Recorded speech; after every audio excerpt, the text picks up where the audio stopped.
this is the name of the show. Okay, good.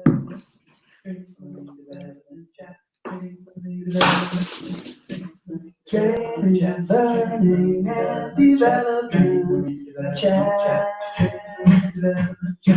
Welcome to TLDC. TLDC.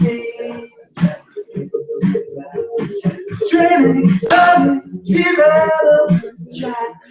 Algorithm, you know where it's at. It's training, learning, development chat.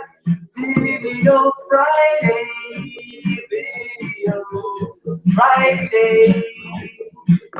And you know what that means. TLDC. Except it's not Video Friday.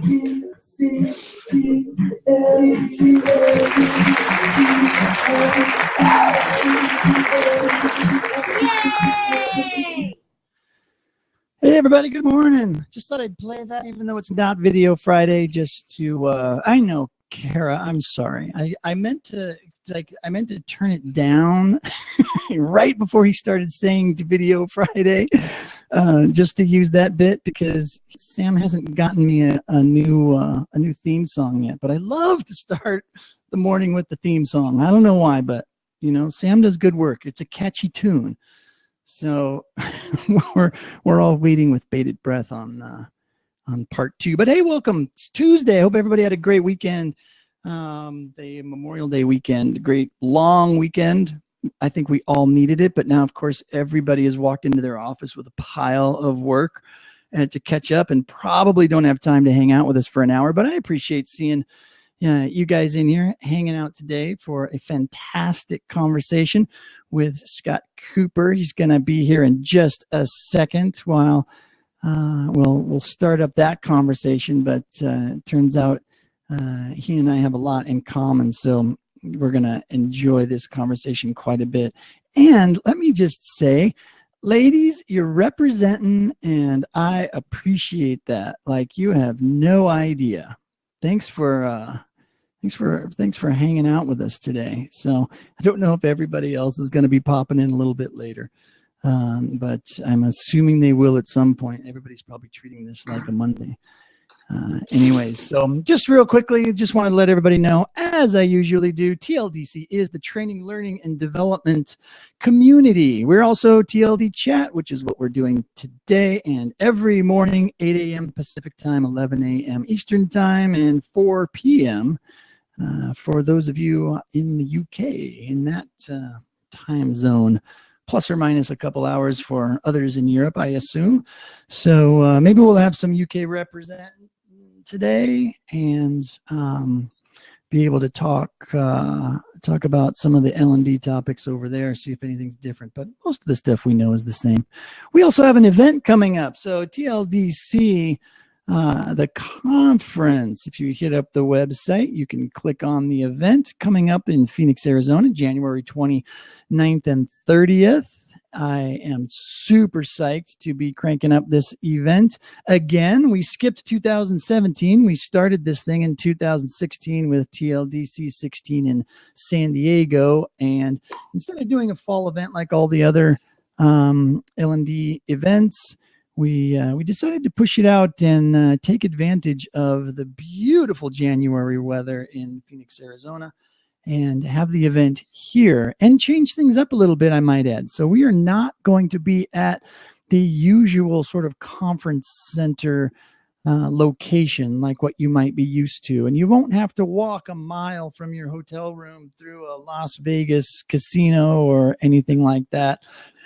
We are going what I like to call geek chic at the Galvanize location in downtown Phoenix, Arizona. So it is a very, very, very cool location, and we will be hopefully trying to reinvent how events are run in our industry and giving you guys value and talking about the rings of focus that we talk about. Yes, it is kind of corny, but the rings of focus, I think, are valuable to what we do as an industry in the future. We've crafted that as a way to craft our conversations. But I'll tell you what, one thing I'm learning is that those particular rings and how we've crafted that are excellent for talking to enterprises and companies about how your learning experiences should be crafted and what's going on, and how everybody should be creating a lifetime of easy for me to say, a lifetime of learning for themselves. So it's all going to be lots of fun. We're still waiting on me, by the way. We're waiting on me to help add some more content to the event. All of that's in progress. I've got some great names, some great folks that are going to be coming. We just need to get them up on the website as soon as I get a little bit more organized here, but it's all good. The value is going to be as fantastic as 2016. So very excited about that already. So anyways, here we are Tuesday morning. Hope everybody is ready for a fantastic conversation with our new friend, Scott Cooper. How are you doing today, Scott? Hey, I'm good, thanks. How are you? Good. We've got who do we have? All right, we got some people slowly filing in, which is good. Our usual crew. I don't see too many names, but be sure, folks, hanging out in the chat. If you see a new face that you don't know, introduce yourself. Tell us who you are in the chat. Let us know, and we'll go from there. So, I guess to kick things off, Scott, why don't you just give us a little short bio? Who is Scott Cooper? Yeah, well, you can probably tell from my funny accent, I'm not from here. I'm from Australia originally. I moved to America about 4 years ago, lived in New York for a couple of years, worked at a couple of video technology companies at the time, then moved out to San Francisco, where I started working for an online learning company called Go1. When I started working at Go1, I also started working with a couple of members of the LinkedIn team, and we set up the Bay Area Learning Design and Technology Meetup, we run probably 6 or 7 events every year in San Francisco and in the South Bay. More recently, I've started a newsletter called Online Learning Weekly, where we're sharing tips and I guess the best of industry news that's actually going to help you. It's not just promotional sort of stuff to try and get that kicking along, which is pretty cool. And I know Louise will be really upset if I don't say that on the side, I'm a sideline reporter for the Golden State Warriors with the NBA. No, nice. I forgot about that part. Yes. So what does that mean as a sideline reporter? What do you do? Not to get us off track right away, but that's sort of what I do. So. No, it means that I shoot photos of the players while they're going through their warm-ups, down on the floor doing that. After the games, I'll be doing player interviews, writing up articles that are then published throughout a couple of Australian media outlets. Oh, wow. To try and give some interest. Primarily, we're trying to focus on the Australian players, which worked well when we had an Australian player in San Francisco. Okay. But we still cover the Warriors, and any sort of visiting international players generally get a lot of interest. Okay. So is that specifically then you specifically focus on creating that type of content from the Warriors for the Australian audience then? Is that focus? Okay. Yeah. So rather than doing sort of game type stories and I guess the things that everyone else is doing, the stuff that I'm doing is more, I'm asking them what they're doing in their free time, what video game they're playing at the moment, what shoes they like, and like all the sort of things that they don't normally get asked that are a bit more fun. So they see me coming and they don't freak out. They're happy to talk to me. Nice.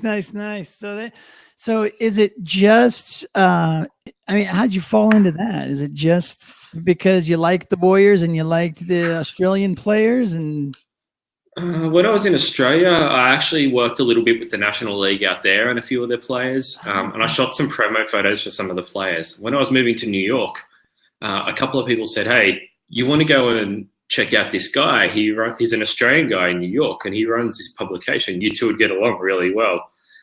So I met him, and he's like, oh, yeah, I run this publication. And I sort of just mentioned in passing, if you ever need any help, because I'm a massive basketball fan, I'm happy to come and shoot video or photos or anything you need. And he's like, yeah, I'll keep that in mind. And anyway, I worked like 5 or 6 games with him in New York with the Nets and the Knicks up there that season. Then I was moving out the West Coast, and he said, I said to him, look, I'm probably not going to be able to help because I'm going to be on the other side of the country, but if you want me to write anything, I'm happy to contribute. And he's like, oh, don't worry about that. We'll just get you fully accredited. Off you go. You just do whatever you want. So he just kind of gave me free rein and said, look, I trust what you're going to do is going to be good. So just go and whatever you think, as many or as few games as you feel like covering. Wow, that's fantastic. And he's got that kind of carte blanche with giving somebody access to the players and to the team and all that. Well, I'd known him for a couple of years by this point. So he had a lot of people ask him about trying to get involved and trying to boost up coverage. But the problem was he didn't trust anyone.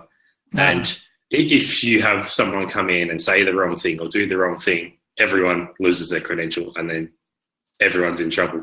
Gotcha. So okay. We're very once you have that credential, you got to produce to protect it. You've got to be good to sort of hold your spot. Yeah. Cool.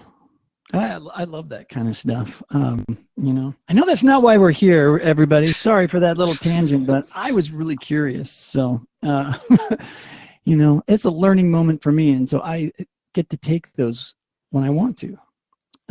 But let's talk learning and training and learning and development stuff. So what type of stuff, the newsletter that you create, first of all, let's get people signed up for it. Where can people sign up for your newsletter? Yep, onlinelearningweekly.com is where you can sign up. There it is. So you already put it in the link. Perfect. If you sign up today, you'll probably find one hit your inbox in about 3 hours because it goes out every Tuesday around lunchtime. Every week. So what it is through running the meetup that we run, we've kind of learnt that people don't necessarily want to go to stuff that costs the money. We had a lot of people from our meetup that used to go to the American talent industry events. It was costing them $500, $600 a year to go to things. We were running more interactive, I guess, not as... The way we run the meetup isn't we don't just have speakers that'll come and talk at you for an hour. We try to run interactive events where everyone can bounce ideas off everyone. Everyone can get involved and everyone can learn from everyone. So I've got this really good sort of tight-knit community where everyone helps everyone. And I wanted to take that next step and be able to sort of share that online so the people who aren't in the Bay Area can experience that same thing. So I had this idea to come up with this newsletter where I don't know about you, but when you go to like an industry learning website, you have to sift through 7 of 10 posts, which are promoted posts and don't really tell you anything about what you actually want to know about. So I wanted to wipe that out. So every post that you get through Online Learning Weekly is information you can actually use that you want to know about. It's not promoting a product. It's not promoting someone that's trying to do something. It's just straight up information on how you can do this, how you can create this, how you can improve the way you do this. So I've tried to really streamline it in that and target the people who don't have time to sift through 10 different websites to find the 2 stories that they really actually want to read. Yeah, it's fantastic. We're trying to do the same thing here at TLDC. A very, very similar approach, sort of we're trying to crack the same nut, if you will. But in the true spirit of trying to get down into that sort of detail work to help people, I'm always curious, and I like to just ask folks that are doing this kind of thing, have you seen anything, I don't want to say what's the new thing or the new tech, because everybody knows kind of all that what's going on, but is there anything recently that you've discovered that you put into a newsletter that kind of surprised you? Nothing. Maybe the industry or tools or how people are doing things or what's happening in the industry, really anything. Look, I guess the stuff that's really popping at the moment is the content creation stuff. like the general tools are still very much the same. Like they're evolving, but they're not evolving in leaps and bounds. Where content creation and things like that, like walkthroughs on how people can improve video production for like less than $20 sort of thing, or audio production, like websites where they can go and like equalize their audio and produce better quality. Like that's the stuff that people are really looking after. They're looking for low cost but high quality ways to improve their content. And then they can put that back into whatever their learning platform is from that point. Yeah, and that seems to be the big thing for me. And I've been having that conversation with folks for actually a few years now, that it's more about the content and less about the courses, right? It's like I even remember giving this presentation probably 10 plus years ago, where I forget what I called it, but the gist of it was, sort of free the content from the shackles of the course, right? Because we would always package all this great media, and except we would put it into this course format, which at the time, back in the day, it was CD-ROMs, right? We would trap all this great information on the CD-ROM. And I remember thinking when the web first started coming around and becoming a big thing, my first thought was, fantastic. Now we have this sort of federated model, the internet, right? And the way it structures things is, there's content, that just sits freely. There's the code, and then there is, the design. And I thought, this is fantastic how they structured this internet thing. It's perfect. It allows you to do whatever you want with the content. And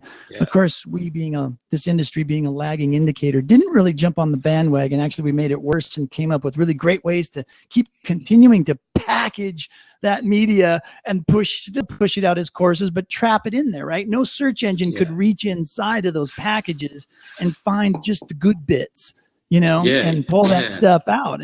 And so, it's always, to me, it's always just been about that. It's been about, you can always design, you can always put instruction around the content, but you got to start with something, right? You have to start with some content. You have to build something first and then figure out what, you can do with it, or figure out what you need done and then build it. I mean, there's many different ways you can go about this. And I know, we have arguments all the time. I don't know if Anthony's here, but, he's a fun one to have these conversations with, as far as we talk about quality versus quantity, right? And things like that, or I think that's a big thing. Like people do think they need 6 hours worth of course material, rather than, so they'll go and put together 6 hours worth of subpar content that's getting them to that mark, as opposed to putting together something that might be 45 minutes or an hour of really, really solid, high quality content that's actually going to be engaging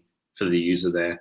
I think people have got used to, I guess, burying is probably not the right term, but they'll save their little nuggets for certain places, and you might have to get an hour in before you actually get to that good point.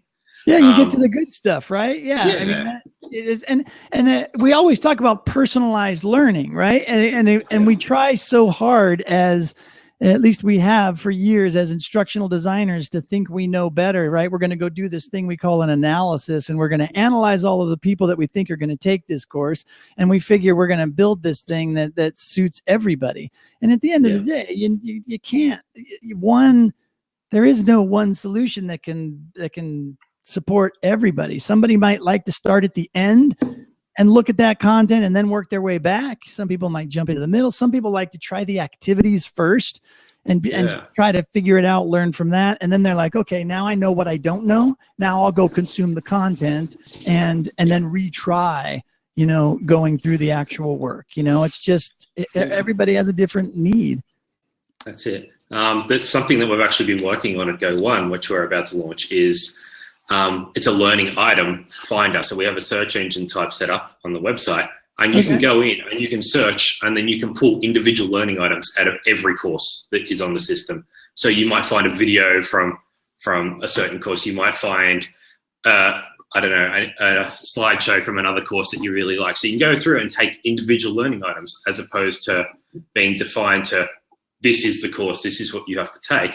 If you want to learn about X topic, you can find whichever relevant learning item is best suited to your learning needs. Yeah. Yeah. Oh, it's fantastic. We call that federated search at EdCast, right? Yeah. We pull in from all of those different disparate, content sources, right? I mean, to me, I've always said, all content is learning content, right?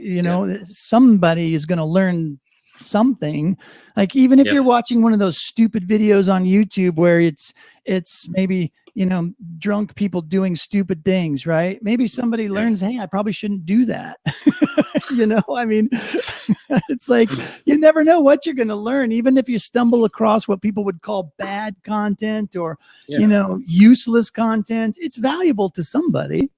Yeah. Informal learning is a massive thing. And one of the recent talks that I've been giving around informal learning and social learning, one of the things that always gets fired back to me when it comes to Q&A at the end is, but you don't get a certificate. Like, you don't get a certificate at the end of informal learning. How do we know if you've actually achieved anything from this? Right. Yeah. My out-of-the-box response to that is, the out-of-the-box response to that is, if you read a book, do you get a certificate?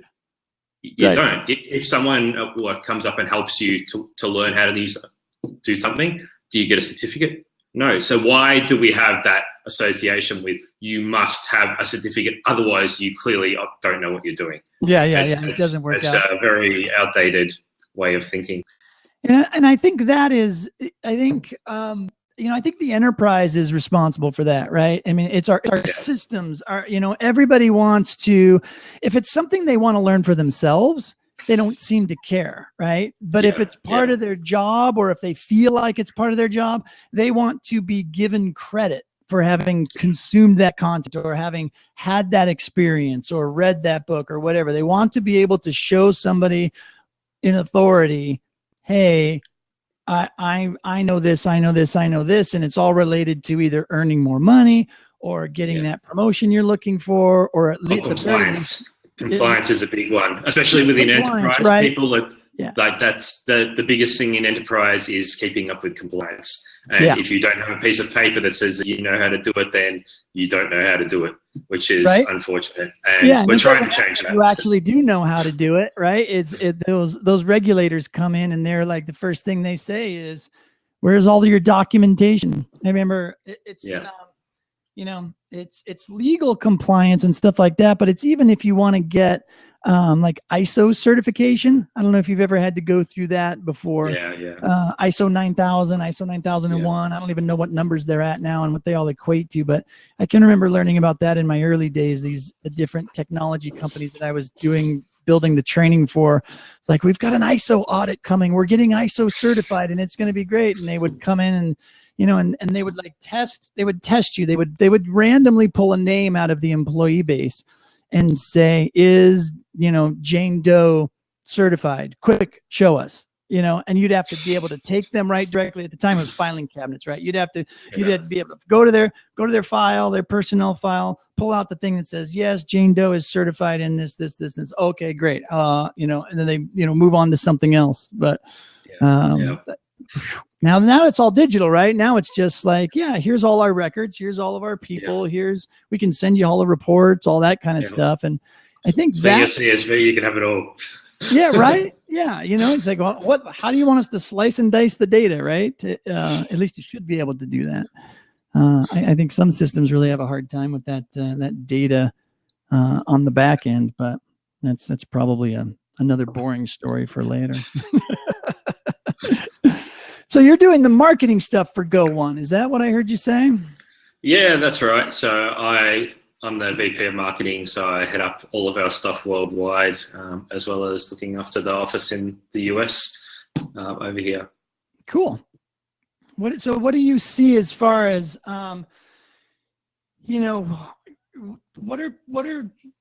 what's resonating with the people that you're talking to or the people you're trying to market to? Like, what is it that they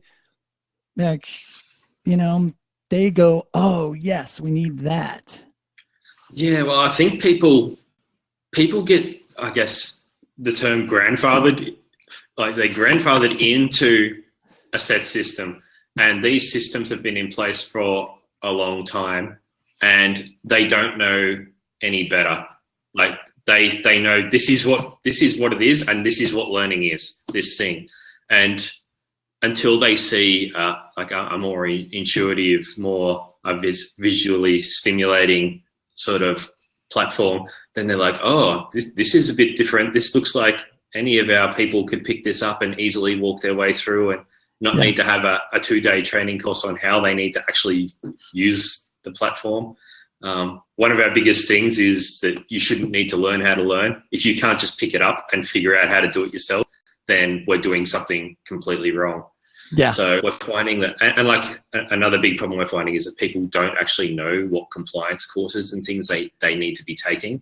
So we really try to focus on providing that information, saying, look, if you live in this particular state, that's where your business is, you probably should be looking at X amount of compliant courses covering these areas, and that should have you covered. Because I don't know if you've ever tried to look up what compliant courses your business needs to do. I know. It's a nightmare to try and actually navigate that. So is this like small and medium-sized businesses that are trying to figure this stuff out? And they don't know how to be compliant, or if they even need to be compliant in certain things? Yeah, well, a lot of the time, I guess you've got companies that they've got to the point where they've just sort of reached a point where they need to start doing compliance training, but they don't have a learning development team. They don't have a full-time HR person. So they don't have the time to be able to actually put together a course themselves, be able to structure all that stuff, go research things. So they just want to be able to get that package and enroll all their employees. It's all there. They've got courses that they've just instantly got that they can put people into and do that. So that sort of goes from everyone through to where we have up to like 2,000 person companies coming through, but our sort of hotspot is between that 50 and 1,500, where you might not have that HR team or learning team who can spend the time to actually build courses or put together that program that you really need. So they're looking for the off-the-shelf solution where they can throw some courses in. They're covering all their bases. They're meeting their compliance, and then everything's all covered.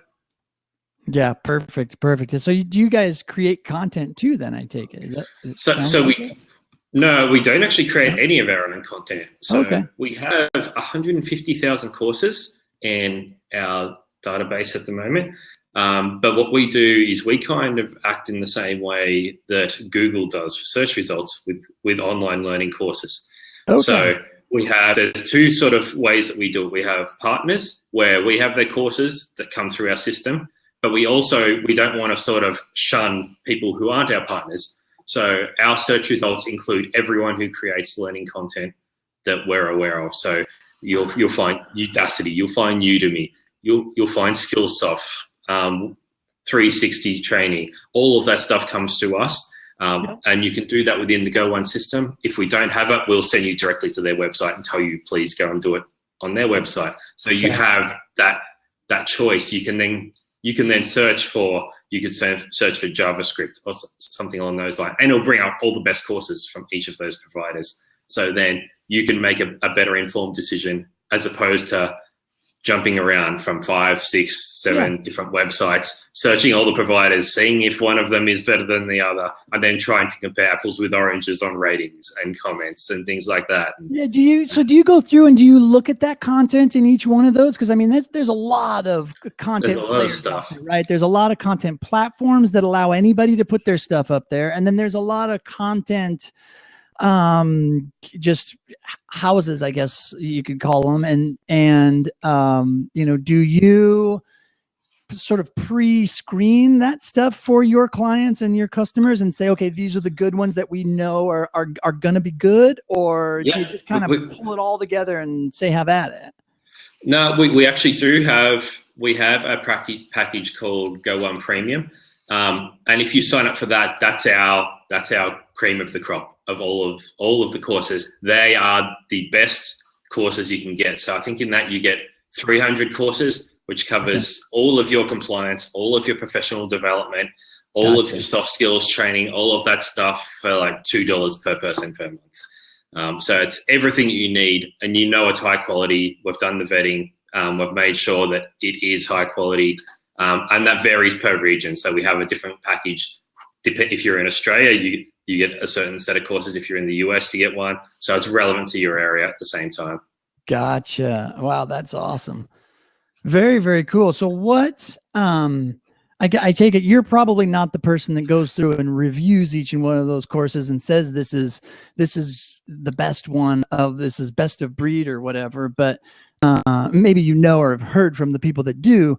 What do you see that makes the good one? Because I know there's a lot of people here in our chat, for example, right, that I know are consultants and you know, are the ones that create this kind of content, right? And this is what they do, or this is what they want to do.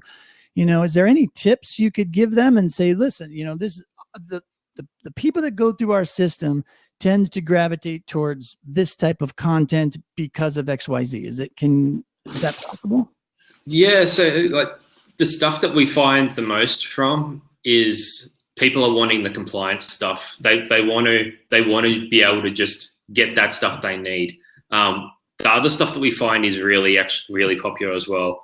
The soft skill stuff is pretty popular, and leadership training is always a hit with everyone. Anything. But I mean, let's take it down a level to like the production of it, right? Like these are all the different topic areas that are popular, but what is it about the production that makes them popular? Is it video? Is it how they're instructed? Yeah. Are there simulations involved? I mean, what are we talking about from a media perspective? Yeah, so the video in the premium courses, the video is a lot higher quality. The video and the voiceovers, the way that they're walking you through is you will watch a video for whatever, a minute and a half, and then you'll be launched into an interactive exercise. Okay. Some of our more popular stuff is SCORM files, which will launch that interactive experience. We find that's really engaging, and people are really into that. It comes down like people want the quality, so they want a nice looking video. They want a voiceover that's very clear and it will guide you through what you're trying to do, as opposed to watching a 10-minute video that's kind of leading you nowhere. Where, like, as you probably know, you don't want to go more than sort of 5 minutes with your video, otherwise you're going to start losing people as it is. Sure. Yep. So those courses are very much to the point, very direct and interactive at that same time.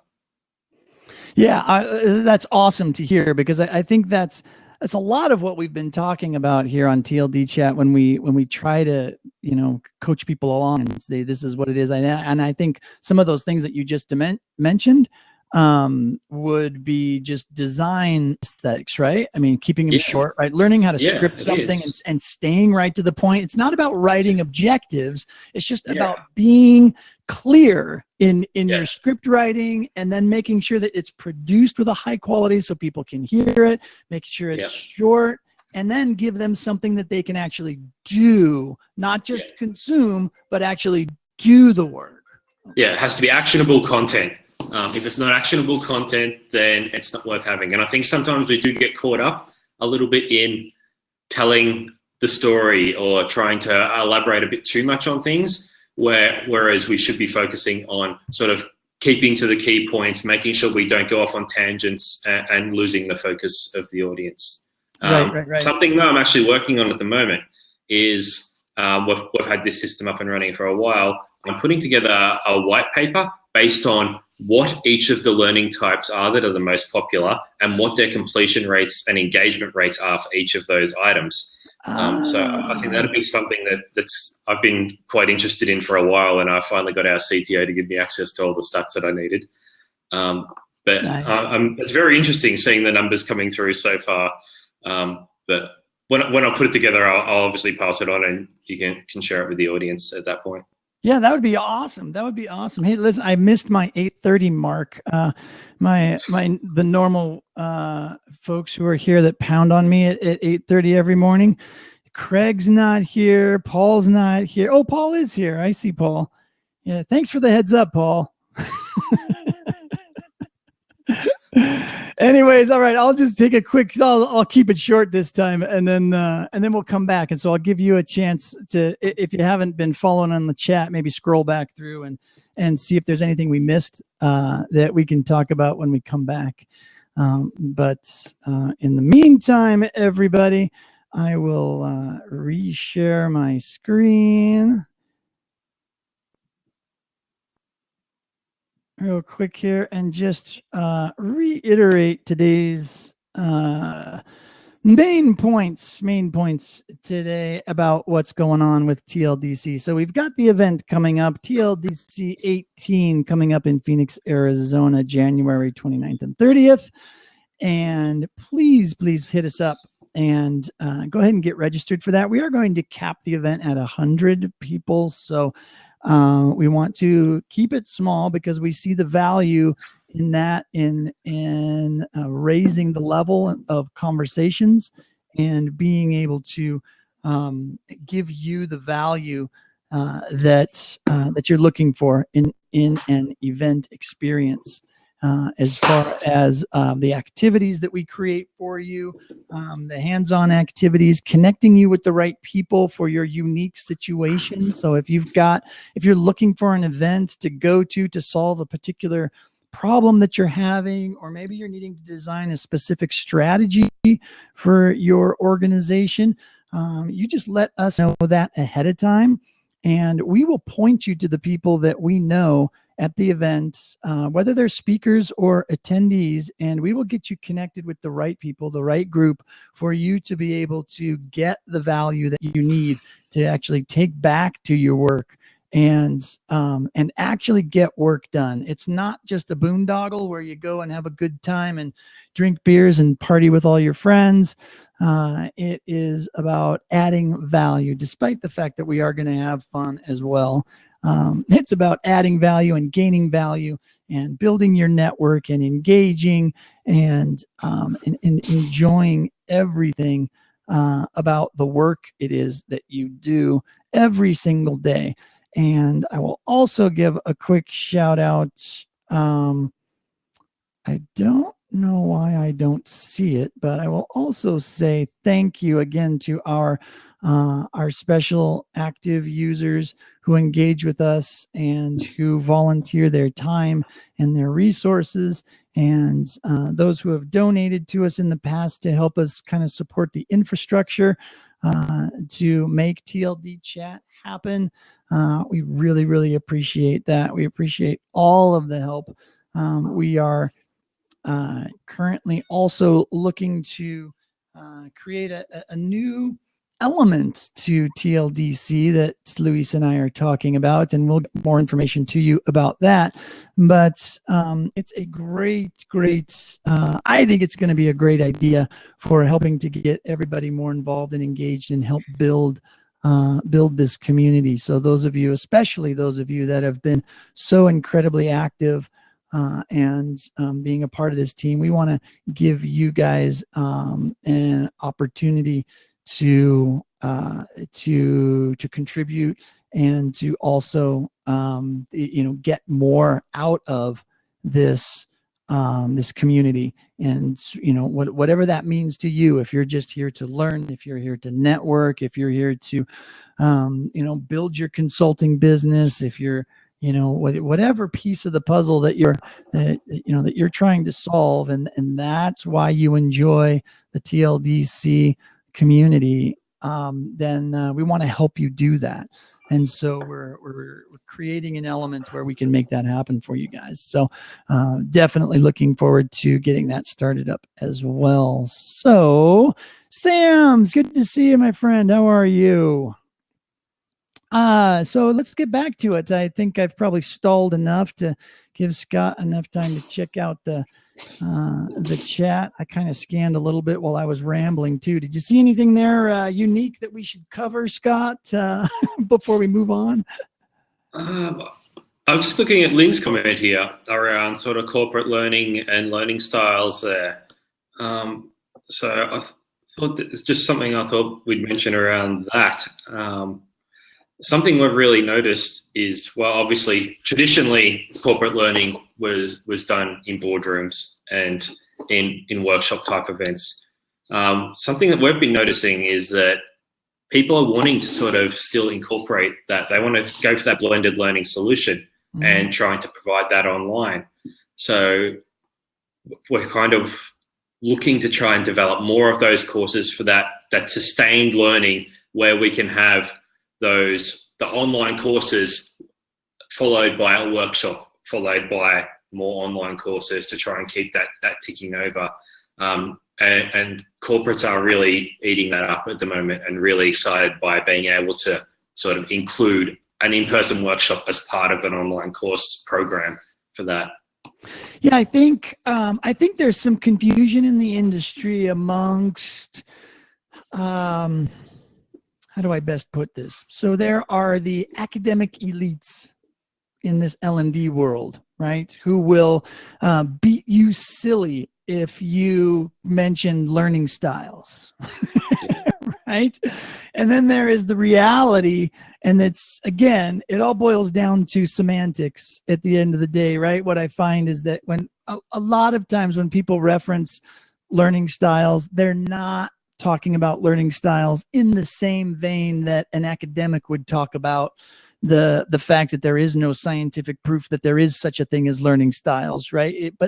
Since we use the similar terms, then it gets clouded, and then there becomes arguments, and then it becomes a thing that I don't even think it really should be. But I don't know if you've been exposed to this battle in your time in the learning world yet? We get it every now and then. We'll get some people every now and then rock up to our meetup and sort of are a little bit confused. And I get that, again, they're the sort of people that come in and they're like, oh, so who's going to talk to us tonight? I'm like, well, we don't necessarily have speakers. We're going to do some interactive exercises so everyone can learn. And then they're like, what? Yeah. By the end of the night, we've won them over. But normally at the start, they're very confused about everything that's happening there. Yeah. I still hear it in the community. I see people tweet about it all the time. The longtime L&D people. I was sitting in a conference. I was at the big ATD conference, and oh my God, I had to get up and walk out because the speaker was talking about learning styles, and I just can't. Haven't we debunked this yet? And blah blah blah blah. And it gets very tiresome because I just think it's semantics. I just think it's misunderstandings. I think everybody has a different idea of what they're thinking and what they're talking about when they say learning style or learning styles. A lot of times it's kind of what you're saying. It's like, listen, we're just giving people options, and we just happen to be saying, hey, you know what? If your preferred style of consuming content, I mean, maybe we change it to something like that, is video. It doesn't mean you're a visual learner. It just means everyone likes different stuff. Watching videos, and you like it. Yeah, that's it. Everyone likes different ways of doing everything that they do. Like it's the old saying of there's 100 ways to do one job, and that's exactly that with learning. There are 100 different ways you could learn a new skill, and every single person has a slight variation on what that is, and it's going to be different. Yeah, well, I think the thing that's interesting about it to me, and I figured this out from watching the marketing folks deal with this back in the content when content was becoming a thing, because it became so easy to create content, right? And to publish content. And it's the idea that I can,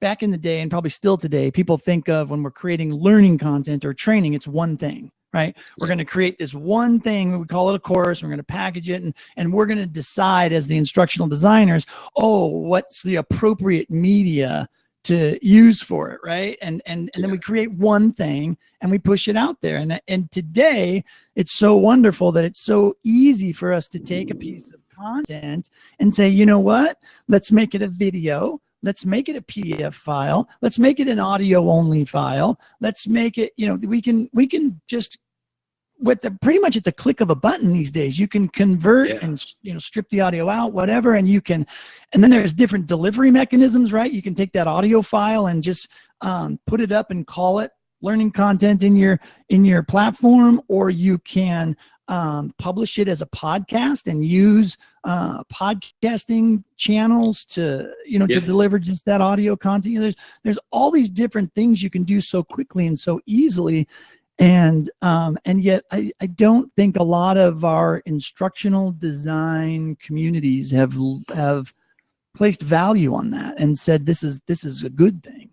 Yeah, one thing that I'm actually really excited about is that it is so easy for someone to create content, where in the past it may have been not everyone had the technological skills to be able to go and create a course. Anyone can create anything now. Anyone can start a blog. Anyone can create a video. Anyone can record a voice memo and upload it somewhere. It's just opened up for so many more subject matter experts to actually be creating useful content, as opposed to relying on someone to do it for them. Yeah. Oh, absolutely. And I think that's where a lot of, I don't know if you call it frustration, or it lies in where it lies in our industry, right? Because everybody does, and they start to, and then I think we begin to feel threatened by that, because it used to be, we were the gatekeepers, right? I mean, the training department, they were the gatekeepers of content, of training content. Nothing got created without, without us approving it or selecting it or being a part of that process. Now, what I've found over the last few years is that departments are just totally usurping the training department, right? On purpose, because we make it so difficult for them to get training created, get it delivered. We make them jump through all these hoops when they're like, you know what, I can just go to this company, pay $2 a head for my team, and get all the training I need wrapped up in one in package, whatever, right? I pay a little more, and then I can buy a platform that actually allows them to create the content. Now they're communicating with each other, they're creating content with each other, they're building paths, they're building, all sorts of content, and they're engaging with external content, they're engaging with internal content, they're creating their own content, right? You can now do all of these things, and the training departments are like, what? How do we play in all of this? And they do, but maybe that's another conversation. Yeah, there's still that mix, because you still, even though people are creating their own content, you still need that high quality, I guess, core material to supplement what's going on there. So that mix of the user created content and the actual, I guess, either off the shelf compliance training or training department created training comes together, and you get that better variety, as opposed to you've got this very specific stuff. You actually have that you can get that sustained learning flow of running through varieties of creation style. Yeah, absolutely. And I think I was just kind of scanning Katie's comment here about learning styles too. It's that does seem to be the definitive answer that has come across. Not designing specifically to learning styles, but I think there are just other factors that help us define what media should be used to tell a particular story or create a different message. And a lot of times it's just, hey, I have the skills to do it that way, so that's the way we're going to do it. Right? And it doesn't really need to be more than that, although we like to pretend that it is more of a scientific solution behind it. But if you got a small team, they've got skills in one certain area, and I know this is just going to beg somebody saying, hey, if all you have is a hammer, everything looks like a nail. I get it. But if you're in a company and there's work that needs to be done, you got to get the work done. You have to produce value to the business. And if that's your best way, currently to create the most value immediately, then why not? Yeah. Well, that's it. That's exactly it. I just want to jump back to Paul's question on here. Because we've skipped over it. So that doc was going to be around the types of content used within courses as opposed to learning styles. So just so you're clear on that one. Okay. This one got voted up. You know what I forgot to do is go to the Q&A section of this app and answer some of the questions. Yikes. So as we start to get a little bit closer to time, let's see if we answered these. How do you see the role of learning content owner evolving within organizations? Did we answer that? I guess we kind of touched on that. I guess something with that is that I guess your learning content owner is no longer just the content producer. The learning content owner has a wide range of roles now, with regards to distributing, selling internally, creating, pulling in content from other sources. So you're no longer the person that runs that once every 6 months training program that everyone goes into and then you don't deal with it for 6 months. It's an ongoing role. It's something that people have to work on, and it's going to keep evolving in that space as well.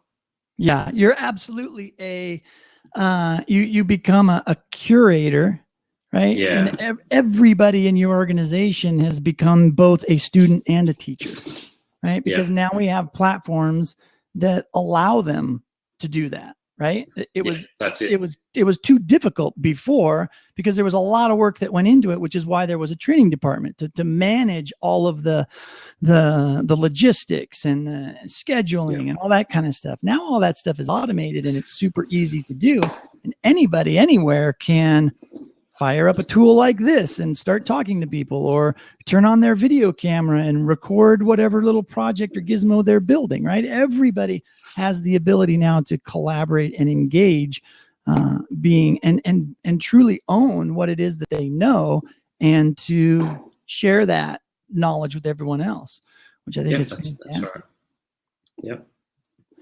All right, so let's jump on this other question. Are basic marketing skills going to be essential for training managers moving forward? What do you think? Well, again, tying back to that first question, I think one of the biggest parts of a training manager now is actually getting people within your organization excited about that training and completing the training. So one of, I guess, some of the key aspects that we find that we're having to teach some of our clients at GoOne is how to brand and how to actually get people, if they're in a 1,000-person organization, how are they going to get those 1,000 people to actually take that course if it's not a requirement? So your soft skills, your professional development, you've got to sell that internally. So being able, even like basic graphic design, making use of your internal social stuff, posters in the office, even like little things, like little basic marketing tricks that you can try and do to get people excited, understand that something's there and how it's going to benefit them, is becoming a bigger and bigger part of a training manager's role, and HR at the same time. Yeah, and I'll add just a piece to that. I think what marketers and advertisers have always been good at and understood more than learning professionals, which is odd to me, but is this idea of constantly getting your message in front of somebody. It takes that constant, the pushing of that message in order for it to stick, right? In order for them to remember it, in order for them to take action on it. Whereas we've always done the one-off event and thought, okay, good, we're done, we're out. We've succeeded. Everybody's learned what they need to learn and it's good.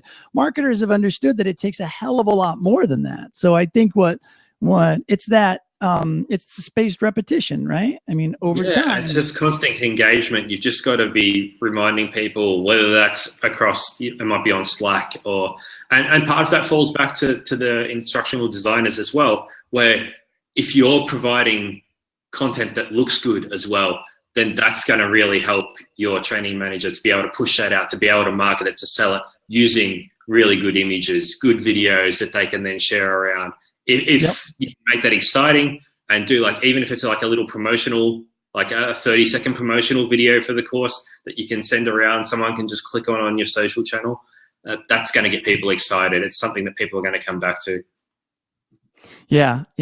I've been following the marketing world for a long time, specifically because of this. I've always felt that the marketing industry as a whole has done learning better than the learning industry has done learning. Sadly. I know. I hate to beat up my own industry, but it's just it gets to that point sometimes. So anyways, yeah. So we're getting close to the last minute here. So let me let you answer this question really quick. So what is Go One doing to make it easier for clients to promote and share their courses with their teams? Yeah, so like I touched on before, we've got all the courses in the system. You can get a premium package where that comes in. So then the way we've developed the interface is the learning platform itself. Anyone can go in there and create courses with like drag and drop type thing. We have new functionality where you can collaborate on creating these courses. So a team might actually be responsible for building a course to cover their particular area that goes out to other parts of the business. We have a new feature we just released called Awards. So Awards is like a way to keep up with compliance internally. So we know, like in California, there are 50 courses to do AB 1825, sexual harassment training. All of them are different. Yeah. So with Awards, we've created an award that is for sexual harassment based in California, and it's up to the learner to go and pick which course they want to actually take within that. So everyone has a different learning style, like we touched on before. So you can go through, find the provider that we've said they meet the requirements. You can then do that. And then you can actually create your own for a whole range of topics. You can do it for everything from leadership through to compliance, where you can say, if you complete X amount of courses in that, you've then achieved this award. It expires in a year. And then after that time, they need to do another however many courses that you've specified in that.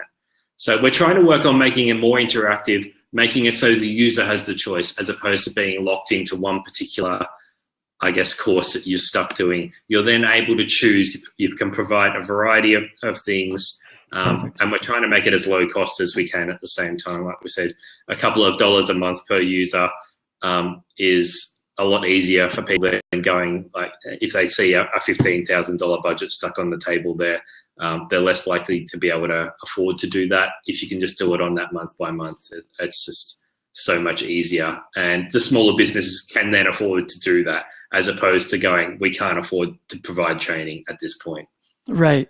Yeah, it's perfect. Well, hey, listen, I just wanted to say thank you so much for hanging out with us and chatting and sharing, all of your experiences and Go One with us for sure. Yeah, and thanks for having me on. It's been great to meet everyone and interact with some really cool people here. Yeah, well, they're all ready and willing participants for sure. It's a good group of folks that we've put through here. So where can they find you? So where can they track you down if they've got questions or want to stay connected? Yeah, you can hit me up. You can hit Online Learning Weekly, obviously. ScottDanielCooper.com is my website where you can, if you want to email me, you'll get me through that. On Twitter, at ScottDanCooper.